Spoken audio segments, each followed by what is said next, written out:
జై చిరంజీవా జగదేక వీరా అసహాయ సూరా అంజనీ కుమారా.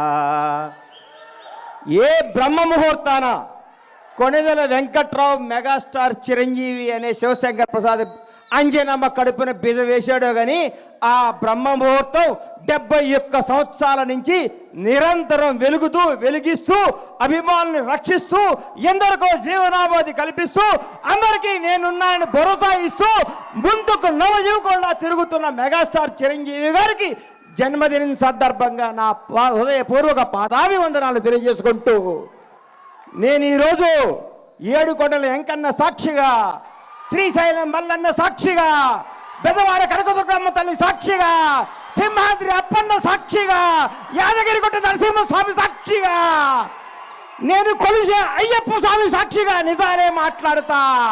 Megastar character గురించి, క్యాలిబర్ గురించి, కెపాసిటీ గురించి, వ్యక్తిత్వం గురించి, వ్యక్తి వికాసాన్ని గురించి నేను మాట్లాడదామని మీ ముందుకు వచ్చాను. చిరంజీవి ఏ బ్యాక్గ్రౌండ్ లేకుండా, ఏ రౌండ్ లేకుండా ఒక కానిస్టేబుల్ కొడుకుగా చదువుకొని కుర్రాడులా చెన్నై నగరంలో అడుగుపెట్టినప్పుడు మీ అభిమానులందరూ ఎవరి కుర్రాడు, ఎవరి అడ్రస్ లేని వ్యక్తి అన్నాళ్ళకి ప్రపంచవ్యాప్తంగా ఉన్న తెలుగు వారందరికీ మెగాస్టార్ అంటే ఏంటో మహోన్నత వ్యక్తి మెగాస్టార్ చిరంజీవి. నాకు ఆయన అంటే ప్రాణం. ఎందుకు ప్రాణం అంటే నాకు జీవితాన్ని ఇచ్చిన పవర్ స్టార్ పవన్ కళ్యాణ్ తెలుగు ఇండస్ట్రీకి చేత్తో పట్టుకొచ్చిన మెగాస్టార్. ఈ భారతదేశంలో ఏ నటుడికి, ఏ మెగాస్టార్కి దగ్గర అదృష్టం రామ్ చరణ్ రూపేణ ఆయన లెగసీని కంటిన్యూ చేయడానికి పుట్టించిన మహోన్నత వ్యక్తి చిరంజీవి. ఎంతమంది స్టార్లు ఉన్నారు భారతదేశ వ్యాప్తంగా ఉన్న స్టార్లందరికీ ఒక సూపర్ స్టార్కు ఇంకో సూపర్ స్టార్ పుట్టాడా? ఒక మెగాస్టార్కు మెగా పవర్ స్టార్ పుట్టాడా? ఏం కొడుకుని కన్నావయ్యా మెగాస్టార్. నీ వ్యక్తిత్వం గతంలో చాలా మంది ఓరు దాటేదాకా ఓరి మల్లనని పనిలేక బోడి మల్లన్ అంటున్న ఈ రోజుల్లో చిరంజీవి గారు అన్నా నీ వెనకాల ఎంతమంది ఉంటే ఏంటి, ఊడితే ఏంటి, నీ క్యారెక్టర్ భావి తరాలకి, భవిష్యత్ తరాలకి ఒక రామాయణం, ఒక భగవద్గీత, ఒక భారతదేశ స్వతంత్రానికి పోరాడే కాదల్లాగా చిరంజీవి చరిత్ర కూడా అందరి హృదయాలు లిఖించుకుంటారని నేను మీ అందరు గర్వంగా చెప్తున్నా. చిరంజీవి వ్యక్తిత్వం ఈ మధ్య నేను చిరంజీవి గారింటికి వెళ్ళి మర్చిపోయి మీకు చెప్పడానికి వెళ్తే అన్నయ్య కొంచెం లేట్గా వచ్చాడు. ఏంటన్నా లేట్గా వచ్చావన్నా? మా చెల్లికి నడువు నొప్పిగా ఉంటే జెండు బాంబు రాస్తున్నారు ఆ లోపల అన్నాడు. అదే చిరంజీవి క్యారెక్టరు. ఈరోజు కూడా 85 ఏళ్ల తల్లిని కొడుకులాగా పట్టుకొని కాళ్ళ ఒత్తుతూ ఇంట్లో పెట్టుకొని కంటికి రెప్పలా చూస్తున్న క్యారెక్టర్ చిరంజీవిది. చిరంజీవి వ్యక్తిత్వం ఎవరికి తెలుసు? కంటికి రెప్పలాగా తన కుటుంబాన్నే కాదు నాడుకునే వాళ్ళందరినీ. 25 సంవత్సరాల కింద బండ్ల గణేష్ ఏందండి అడ్రస్ లేనోడిని, అడ్రస్ అంటే తెలియనోడిని, అన్నా నేను ఇల్లు కట్టుకున్నానంటే నా అడ్రస్ ఎత్తుకుంటూ షాద్ నగర్ వచ్చాడు నడువు నొప్పితో. ఆ రోజు మెగాస్టార్ శంకర్ దాదా లాంటి బ్లాక్ బస్టర్లు కొట్టి యావత్ భారతదేశం చిరంజీవిని చూడాలనుకున్న రోజుల్లో 50 కిలోమీటర్లు నడువు నొప్పితో వచ్చిన మహోన్నత వ్యక్తి మెగాస్టార్ చిరంజీవి. ఆయన క్యారెక్టర్ గురించి మాట్లాడాలంటే, ఆయన క్యాలిబర్ గురించి మాట్లాడాలంటే, ఆయన స్టామినా గురించి మాట్లాడాలంటే, ఆయన నిజాయితీ గురించి మాట్లాడాలంటే, ఆయన నిర్భయం గురించి మాట్లాడాలంటే ఎవరి తరం కాదు, ఎవరి వ్యక్తిత్వం ఉండదు.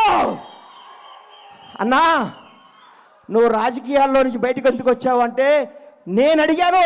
ఇదే స్టేజ్ మీద గోవిందులందరూ వాడే ఫంక్షన్లో కూర్చుంటే అన్నా మీరు రండి, యాక్ట్ చేయండి, మీకు దండం పెడతా, మీరు రావాలి, మీరు డ్యాన్స్ చేయాలి, మీరు భారతదేశ తెలుగు చలనచిత్ర పరిశ్రమలో వచ్చిన స్థాయిగా ఉండాలని నాలాంటి అభిమానులు ఎంతోమంది అడిగితే ఆయన వచ్చి మళ్ళీ దుమ్ము దులుపుతున్నాడు, హిట్ల మీద హిట్లు కొడుతున్నాడు. ఆయన నుంచి అందరూ నేర్చుకోవాలి.